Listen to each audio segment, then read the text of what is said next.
El grupo RPP se ha comprometido desde el inicio de la pandemia con un tema que discernimos a tiempo como prioritario: la situación de los niños, los adolescentes, los escolares en las condiciones de confinamiento y de restricciones que se nos impuso. Organizamos por eso varias iniciativas y varios foros tratando de orientar a las familias peruanas sobre lo que significó un desafío inédito en nuestra historia: niños en las casas y las clases a distancia vía digital. Ha llegado el momento de hacer un balance de lo que hemos aprendido y al mismo tiempo mirar cómo se han reiniciado las clases presenciales o semipresenciales, y para eso hemos invitado a un conjunto de especialistas y de testigos que nos harán comprender cómo a nivel nacional nuestro país ha vivido esta semana los días últimos del plazo que se dio para que todos los niños vuelvan a clases en la medida, naturalmente, en que la infraestructura escolar lo permitiese. Sabemos, Mabel, que en esta materia han habido muchísimas deficiencias. Ahora comenzamos con un primer invitado, Mabel. Así es, vamos a conversar con Ángela Bravo. Ella es vocera de la UNESCO y exdirectora de Educación Secundaria y Primaria del Ministerio de Educación. Señora Bravo, muy buenos días. Buenos días, Mabel. Buenos días, Fernando. Buenos días a todo el público de RPP que nos escucha. Desde el 14 de marzo y de manera paulatina, millones de alumnos han regresado a las escuelas. ¿Qué porcentaje de ellos han regresado? Pero también nos preocupamos por aquellos que no han regresado y particularmente por ellos. ¿En qué condiciones se encuentran? ¿Por qué no han tenido la oportunidad de regresar a las escuelas de manera presencial? Así es, Mabel. De hecho, desde el UNESCO Perú hemos estado desde el inicio del cierre de las escuelas insistiendo con la reapertura. Hemos sido uno de los pocos países de la región que mantuvo las escuelas cerradas durante 2 años y por ello nos da bastante alegría y felicitamos el esfuerzo de todos los actores involucrados en esta reapertura, incluido el grupo RPP, la sociedad civil, las propias escuelas y el Ministerio de Educación. A la fecha, según el reporte del Ministerio, el 85% de las escuelas están abiertas.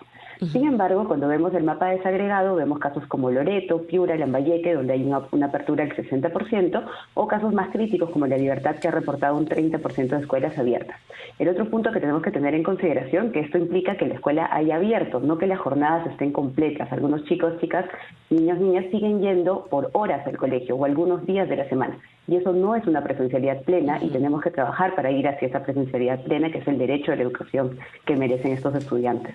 Es decir, ese 85% no es tan fiable en términos absolutos. Pero ¿qué pasa con ese otro 15% que no ha regresado a las escuelas? ¿Cuáles son los motivos? ¿O debemos considerarlos entre aquellos que se vieron excluidos del sistema escolar durante la pandemia?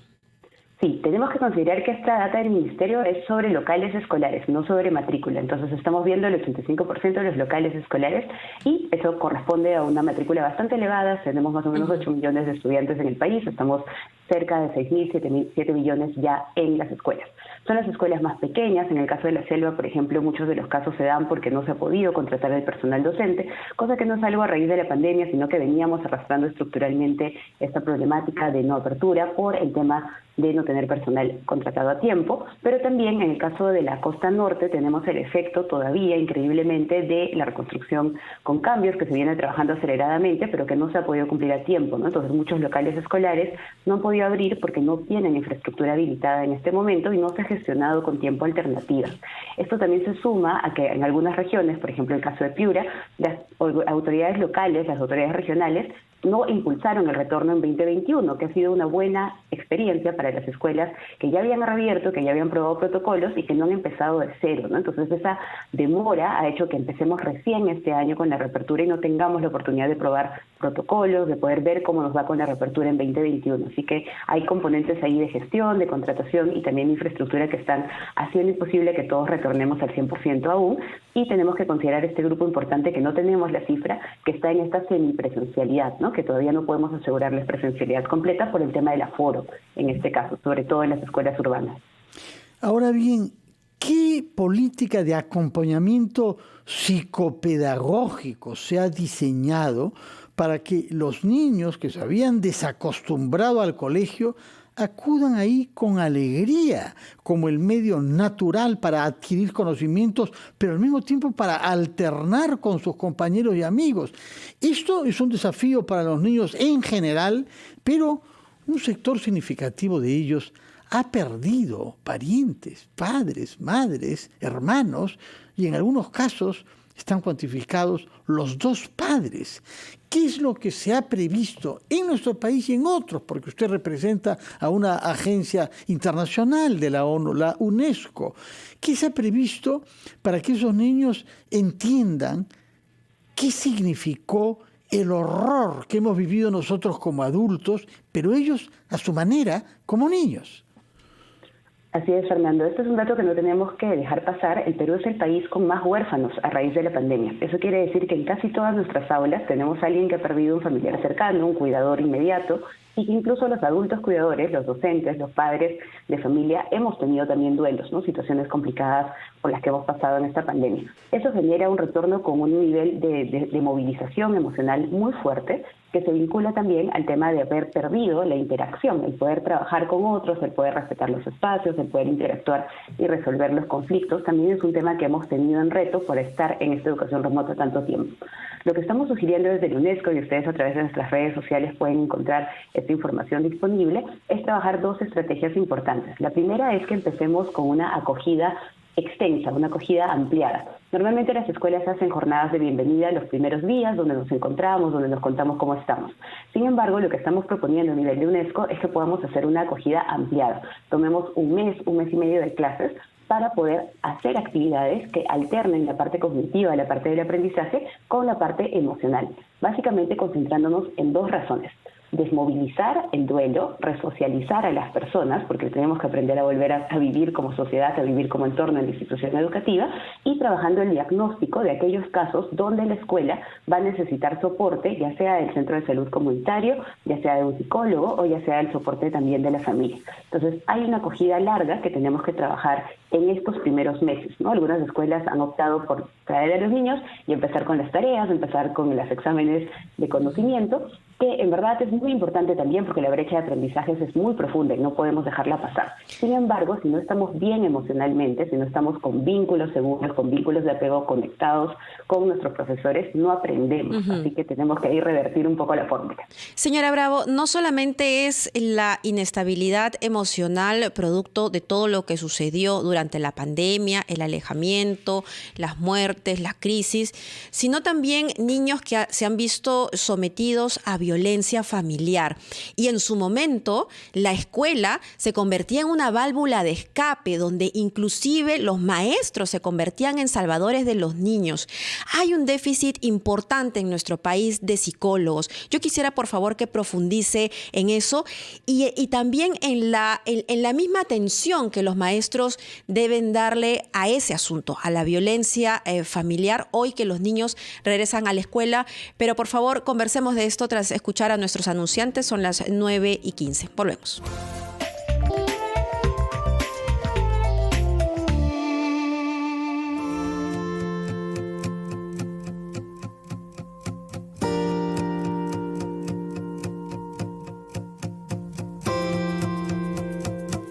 Vocera de la Agencia Especial de las Naciones Unidas para la Educación, la Ciencia y la Cultura, UNESCO, Ángela Bravo, tiene una experiencia también en el Ministerio de Educación en el Perú.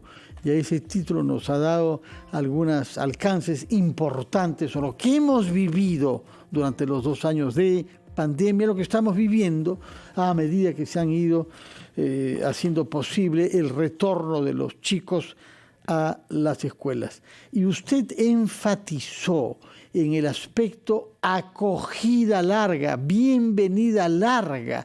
No se trata solamente de conocimientos, se trata de crear un espacio en donde los chicos se sientan en confianza y sientan que están viviendo ahí algo bello, algo formidable. Aprender a conocerse uno mismo y a establecer relaciones con los demás.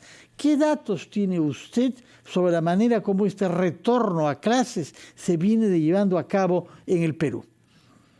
Muchísimas gracias, Fernando. Bueno, el retorno, como mencionas, ha sido motivo de mucha alegría, de mucha emoción en las comunidades educativas. En el reporte que hemos hecho de mapeo de la UNESCO, hemos identificado en casi todas las escuelas con las que nosotros trabajamos en el programa Horizontes, que es nuestra intervención principal de secundaria rural, ha habido este espacio de acogida, ¿no? Ha habido estas jornadas de juego, de trabajo psicopedagógico, de trabajo a través del arte, a través de la expresión corporal, incluso de los adolescentes, de los niños, para poder conectarse de nuevo con este vínculo de la escuela, ¿no? Esta acogida larga, que tenemos unas recomendaciones en todas nuestras redes sociales para poder hacerla con mucha más efectividad, con muchas más ganas, también con la mirada más técnica, que a veces necesitamos en la escuela un soporte para poder trabajar esos puntos específicos, sobre todo el acompañamiento emocional y el bienestar desde la acogida y el vínculo.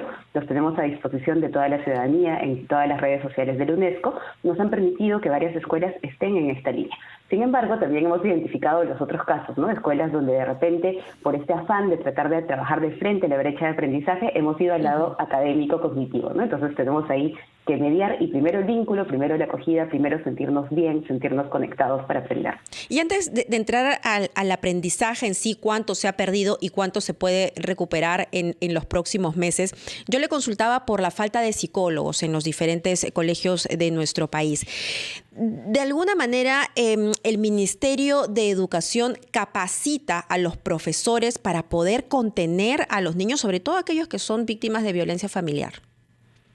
Así es, Mabel. De hecho, bueno, el Ministerio de Educación, a través de toda la mirada de la protección del estudiante y el bienestar del estudiante, tiene protocolos para poder hacer que la escuela actúe ante un caso de violencia, ya sea física, psicológica o sexual, cometida por cualquier adulto, cualquier persona contra un niño o un adolescente Hay un protocolo y una ruta muy clara de cómo se hace el seguimiento con la familia, el trabajo con la demuna, el trabajo de la denuncia y el acompañamiento también de reparación para la persona.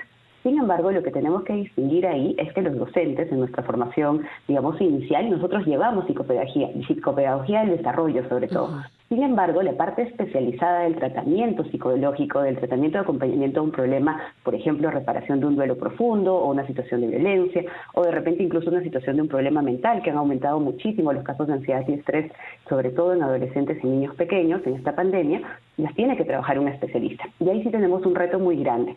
Según la Contraloría, en 2019, solo 2 de cada 10 colegios tenían un psicólogo en la escuela. El Ministerio desplegó una red en 2019 de psicólogos itinerantes que siguen trabajando, digamos, en el ámbito de un UGEL, y uno puede hacer derivaciones, pero no es universal. No se ha llegado a todo el país, no se ha llegado a todas las escuelas. Y no tenemos suficientes psicólogos tampoco en el país para poder atender, digamos, esa demanda, ¿no? No podríamos, si quisiéramos, si tendríamos el presupuesto ideal, poner un psicólogo en cada institución educativa. Lo que tenemos que fortalecer ahí son las redes comunitarias de salud mental.